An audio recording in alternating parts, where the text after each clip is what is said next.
The Shanghai Expo began on May 1st, 2010 and ran for 184 days. The Shanghai Expo took home a lot of titles, including the first expo to be held in a developing country, the largest expo, and the most attended. The expo site was 5.28 kilometers squared and stretched across Pudong and Puxi. The expo officially had 192 countries participating and over 73 million visitors, not including those that visited the online site where you could walk through the expo centers and interact with other visitors.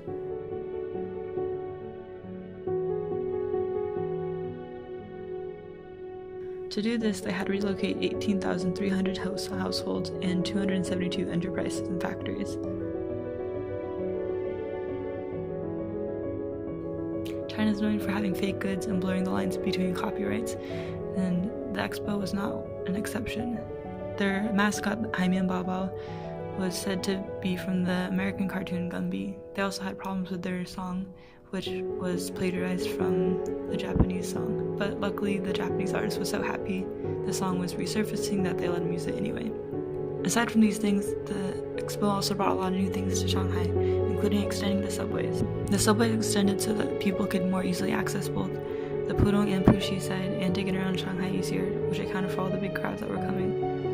You can see that they even made the subway stops look nicer for the guests.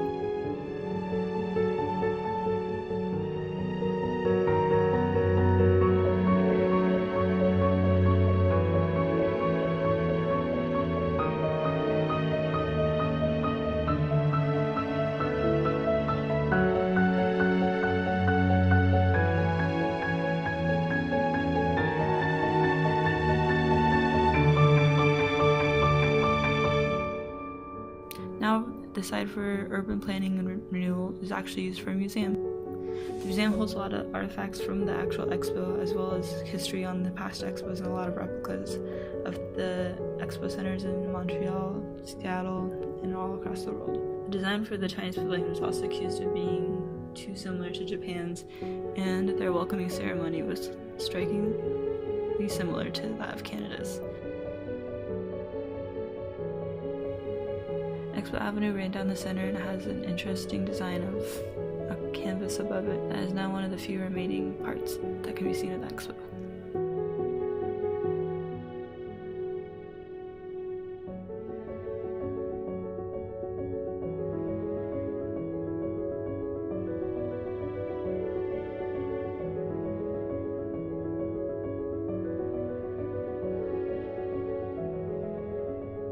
Chinese officials set out to break a lot of records with the expo, mainly that of attendance. To do this, they encouraged government leaders to send people to the expos and even paid for their tickets and their stay.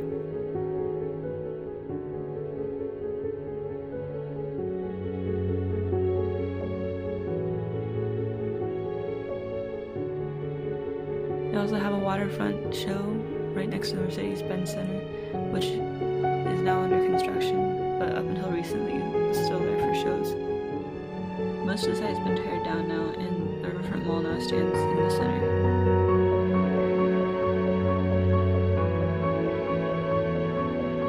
Once getting to the Expo Center, you can tour a lot of different countries' pavilions, and Zone A being the one where China's pavilion was, and Zone E being where a lot of urban planning stuff were. There were 5 other pavilions that are also used to support the theme of Better City, Better Life. Until recently, the Saudi Arabian spaceship was still there, but it has since been torn down.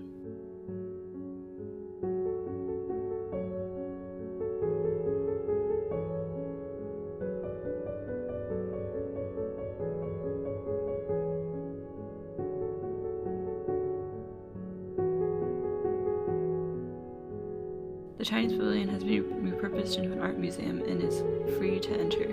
It doesn't have much to do with the Expo Center anymore, but holds a lot of art from across China.